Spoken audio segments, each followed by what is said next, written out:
అనురక్తి ఎవరికి కలగదు? అనురక్తి కలిగింది. అనురక్తి కలిగి రాకు మా నాన్న చంపేస్తాడని చెప్తే ప్రమాదం వస్తుంది, ఎవరు మీ నాన్న అని అడుగుతాడేమోనని కృష్ణుడికి అర్థమయ్యేటట్టు పిల్లవాడి మీదకి జోలపాడుతున్నట్టు ఆ స్యమంతకమణి అక్కడికి ఎలా వచ్చిందో కృష్ణుడికి అర్థమయ్యేటట్టు ఒక శ్లోకం అవధీహి సింహో జాంబవతాహత సుకుమారకమారోధీహి తవ హ్యేషా స్యమంతక అంది. ఆ పిల్లాడి వంక చూసి పిల్లాడికి చెప్తూ పాడుతున్నట్టు చెప్పింది. సింహ ప్రసేనమవధీహి, ఓ పిల్లాడా, సింహం ప్రసేనుణ్ణి సింహం చంపేసింది. ఆ సింహాన్ని సింహో జాంబవతాహత, సింహాన్ని జాంబవంతుడు చంపేశాడు. ఆ జాంబవంతుడు ఈ శమంతకమణి పట్టుకొచ్చి ఆడుకోవడానికి తమ్ముడా నీకేశాడు ఊయల మీద.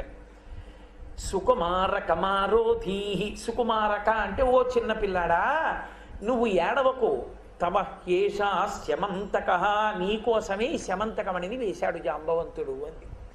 ఇది విన్నాడు కృష్ణుడు. ఓహో ఇలా వచ్చిందనమాట ఈ శమంతకం, ఇక్కడికి లోపల జాంబవంతుడు ఉన్నాడన్నమాట.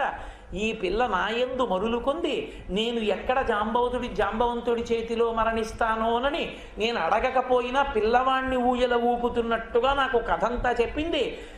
అన్ని శ్లోకములను చెప్పినా చెప్పకపోయినా ఒక్క జాంబవతి చెప్పినటువంటి శ్లోకాన్ని మాత్రం తప్పకుండా చెప్పాలి. ఎందుకు చెప్పాలో తెలుసా? సుకుమారక అంటే అక్కడ ఉయ్యాలలో పడుకున్న పిల్లవాడు అవడప్పుడు కష్టం వస్తే నీలాపనిందలు వస్తే తట్టుకోలేనని భయపడుతున్న మనమే సుకుమారులు.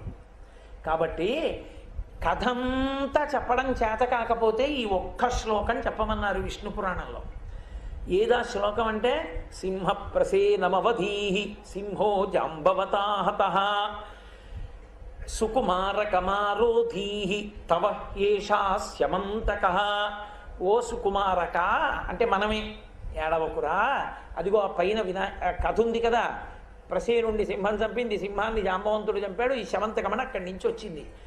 ఈ కథని నువ్వు ఒక్కసారి జ్ఞాపకం చేసుకుని ఈ శ్లోకాన్ని ఒక్కసారి చెప్పుకుంటే సుకుమారకమారోధీహి, ఏడవవద్దు, ఏడవవలసిన అవసరం నీకు కలగదు అని విఘ్నేశ్వరుడి అభయం శ్లోకంలోకి వచ్చేసింది. అందుకే ఆ శ్లోకం అంత ప్రఖ్యాతి వహించింది. ఈ శ్లోకం చెప్పి పూర్తి చేయాలి కథ. ఈ శ్లోకం చెప్పుకుని అప్పుడు అక్షతలు తీసి తల మీద చల్లుకుంటాడు. సుకుమారకమారోధీహి తవ హ్యేషా శమంతక. ఇప్పుడు శమంతకము నీదవుతుంది.